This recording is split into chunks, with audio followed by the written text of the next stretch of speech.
श्री चंद्रशेखर जी, धन्यवाद। घड़ी का और समय का ध्यान रखो। 6:30 बजे मंत्री जी मैं का जवाब आना है। आपके एक से एक शब्द की वैल्यू समझता, आप कहो मैं बैठ जाऊंगा सर। नहीं, बोलिए, आपको बोलने के लिए देश की जनता ने भेजा है। धन्यवाद, धन्यवाद अध्यक्ष। हम आपदा प्रबंधन संशोधन विधेयक पर विचार कर रहे हैं सर, जिसमें मूल अधिनियम की 79 धाराओं में से 51 धाराओं में संशोधन का प्रस्ताव है। हालांकि ये संशोधन आवश्यक हो सकते हैं, परंतु यह तरीके कुछ जटिल हो सकते हैं, खासकर नए सदस्यगण मेरे जैसे के लिए, जिन्हें मूल अधिनियम और संशोधन विधेयक दोनों का अध्ययन करना पड़ता है। इस विधेयक की समझ में कठिनाई हो सकती है और विधायी प्रक्रिया में जटिलता आ सकती है। इस संदर्भ मेरा सुझाव है कि यदि संशोधन विधेयक के माध्यम से मूल अधिनियम को ही प्रतिस्थापित करके एक नया विधेयक प्रस्तुत करें, तो यह न केवल विधेयक को अधिक स्पष्ट और समझने में आसान बनाएगा, बल्कि लेजिस्लेटिव ड्राफ्टिंग प्रक्रिया को भी सरल कर देगा। वर्तमान में संविधान की 7वीं अनुसूची में इसकी स्पष्ट एंट्री का उल्लेख नहीं किया गया है। मंत्री जी कृपया यह बताने का कष्ट करें कि वर्तमान विधेयक संविधान की 7वीं अनुसूची के किस एंट्री में कवर है। यह प्रश्न इसलिए महत्वपूर्ण है क्योंकि यदि हम इसे संविधान की 7वीं अनुसूची में स्पष्ट रूप से दर्ज करते तो यह विधेयक लाने का आधार और संसद की विधायी शक्ति को स्पष्ट रूप से मान्यता मिलती।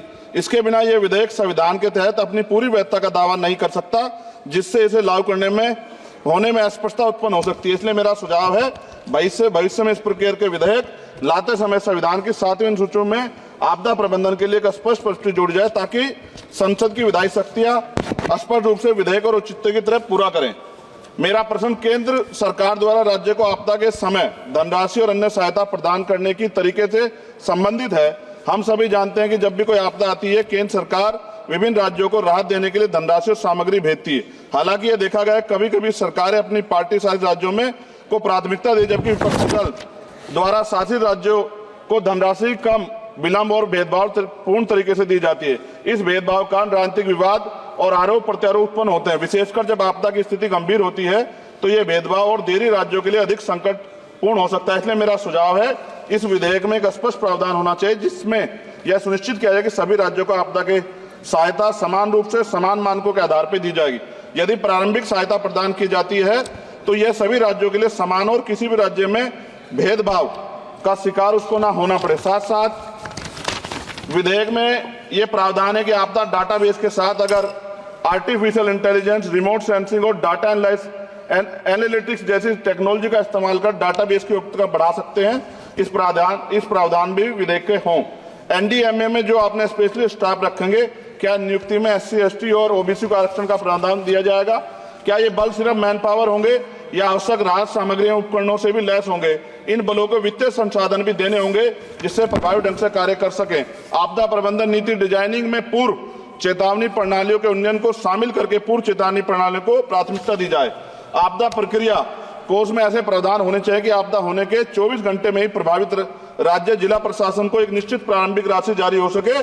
जापान जैसे देशों के तहत 72 घंटे की महत्वपूर्ण प्रतिक्रिया योजना को लागू करना, ताकि समय और बचाव कार्य कुशल समन्वय में हो। जनता और NGO को भी एक्ट के तहत बनी सभी एजेंसीज के साथ मिलकर काम करने की योजना पर बल दिया जाना चाहिए, किंतु संशोधन विधेयक में ऐसा कोई प्रावधान नहीं दिखता जो कि आपदा के समय नागरिकों, NGO और सामाजिक संगठन रोल को सुनिश्चित करे। आपदा राहत को नागरिकों के लीगल राइट बनाने पर जोर देना चाहिए। और अध्यक्ष जी, सबसे महत्वपूर्ण ये है, आपदाओं में अपने परिजनों और संपत्ति को खोने वाले व्यक्तियों के मानसिक स्वास्थ्य को सहायता प्रदान करने के लिए मनोवैज्ञानिक पुनर्वास कार्यक्रम को आपदा प्रबंधन नीतियों में एकीकृत करने की आवश्यकता है। वायु प्रदूषण ये भी एक तरह का डिजास्टर है। दिल्ली और NCR के तमाम क्षेत्रों में अध्यक्ष जी इतनी बुरी हालात है, हवा जहरीली हो गई है, मेट्रो सिटी में सब जगह हाल है। इसको भी इसमें जोड़ा जाना चाहिए। लोगों का जीवन कीमती है, लोग जब सुरक्षित नहीं रहेंगे तो फिर जीवन कैसा? सर, नगीना लोकसभा क्षेत्र से मैं आता हूं सर। किसानों को हर बार बाढ़ के कारण नुकसान होता है और जब वो जाते हैं दफ्तरों में तो अधिकारी धमकाकर भेज देते हैं वापस। कोई मुआवजा नहीं मिलता, मुआवजा के नाम पे खाना पूर्ति होती है।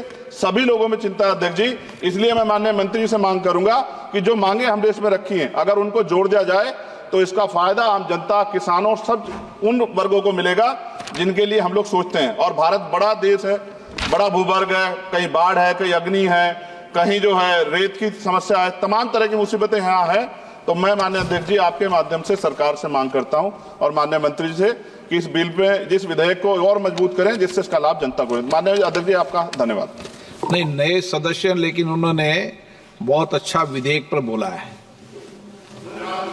पड़ोस वाले भी समझ लो, अच्छा है। नहीं, ये तो पुराने, यहाँ पे आप जैसे लोगों के अनुभव का लाभ मिलता है इनको, पर आप थोड़ा अनुभव ठीक दो इनको।